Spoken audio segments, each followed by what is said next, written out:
Sir பைசன்ல Dhruv தான் உங்களோட first சாய்ஸா sir இந்த கதாபாத்திரத்துக்கு இல்லை வேற ஏதாவது மைண்ட்ல இருக்கு சார்? இல்லை, நான் இந்த கதை சொல்லும்போது ரஞ்சித் அண்ணன் என்ன சொன்னார்னா, பெரிய பெருமாள் ஹிட் ஆனதுக்கப்புறம் ஒரு படம் நீளத்தில் மறுபடியும் பண்ணலாங்கும் போது நீ ஒரு பெரிய ஹீரோ வச்சு பண்ணலாம் அப்படிலாம் பிளான் பேசிட்டு இருக்கும்போது இப்போ நான் சொன்னேன், இப்படி ஒரு பிளாட் இருக்குண்ணே, இப்படி ஒரு கதை இருக்குண்ணே, படம் நான் பெரிய ஹீரோ வச்சு பண்ண முடியாது. யாராவது ஒருத்தர் நமக்கு ரொம்ப நாள் கொடுக்கணும், நம்ம என் கூடவே ட்ராவல் பண்ணணும், என் கூடவே இருக்கணும். அப்படி இருக்கிற ஒருத்தர் கூட வேலை பார்த்தா நல்லா இருக்கும். அப்படின்னா அப்படி யாரா இருப்பா? யாருமே இருக்க மாட்டாங்க. அப்போதான் துருவ் நடிக்க ஆரம்பிச்சிருந்தாப்புல. அப்போ துருவ்கிட்ட பேசி பார்ப்போம். துருவ்கிட்ட கேட்டால் ட்ராவல்னா துருவ்கிட்ட நாங்கள் மீட் பண்ணி பேசும்போது, விக்ரம் சார்கிட்ட பேசும்போது இந்த ப்ராசஸ்க்கு அவங்க ரெடியாக இருந்தாங்க. இந்த ப்ராசஸ்க்கு ஏன்னா துருவுக்கு ஒரு நல்ல படமும் ஒரு பெரிய வெற்றியும் சினிமாவை பற்றியான வேற ஒரு புரிதலும் வேணும்னு ஆசை இருந்துச்சு.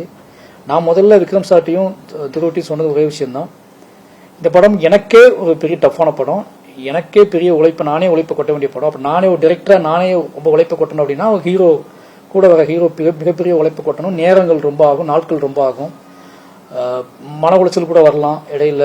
ஒரு சினிமாவுக்காக இவ்வளவு பண்ணணுமா? ஒரு சினிமா தானே, எல்லாரும் ஈஸியாக நடிக்கிறாங்க, ஈஸியாக சம்பாதிக்கிறாங்க, நம்ம மட்டும் ஏன் இவ்வளோ கஷ்டப்படணும் அப்படின்னு தோணலாம். இடையிலேயே மனச்சோர்வு கூட வரலாம். அப்படிலாம் தோணுச்சுன்னா அந்த படத்தை நிப்பாட்டிட்டு வேற கதை தான் பண்ணணும், பார்த்துக்கோங்கன்னு சொன்னேன். இல்லை, அவங்க அதுக்கான டெக்னிக் நான் சின்ன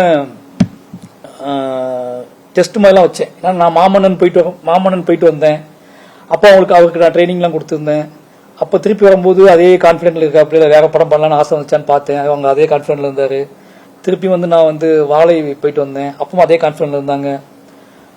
அப்போ அவங்க வேற எந்த படமும் கமிட் பண்ணலை, முழுக்க இனி நம்பினாங்க.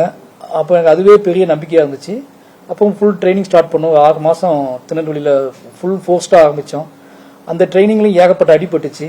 அதையும் தாண்டி கான்ஃபிடென்ட்டாக இருந்தாப்புல. கடைசியாக வார்த்தையாக நான் சொன்ன, மறுபடியும் அவனுக்கு கஷ்டப்படும் போதெல்லாம் சொல்லுவேன், வேணா விட்டுடலாம், அடுத்த படம் பண்ணி அது இன்னும் ஷூட்டிங் ப்ராசஸ் இன்னும் கொடூரமாக இருக்கும், வேணா வேற கதை பண்ணலான்னு சொன்னேன். இல்லை சார், நீங்கள் இந்த படத்தை ரொம்ப கனவு படமாக சொல்கிறீங்க, உங்களோட லட்சியமாக சொல்கிறீங்க, இந்த இப்படி படம் மட்டும் எடுத்துட்டா போதுண்டா அப்படின்னு சொல்கிறீங்க, என் மக்களுக்கு இப்படி படம் எடுத்துட்டா போதுன்னு சொல்கிறீங்க, இந்த படத்துக்கு நீங்கள் எவ்வளோ நேசிக்கிறீங்கன்னா அப்போ அந்த படத்தை கண்டிப்பாக நீங்கள் எடுத்துருங்கன்னு நினைக்கிறேன், எனக்கு உங்கள் மேலே நம்பிக்கை இருக்கு சார், உங்களை அப்பா அம்மா பார்க்குறேன் அப்படின்னு சொன்னதுனால அந்த வார்த்தை எனக்கு பயங்கரமான ஒரு பெரிய நம்பிக்கை கொடுத்துச்சு.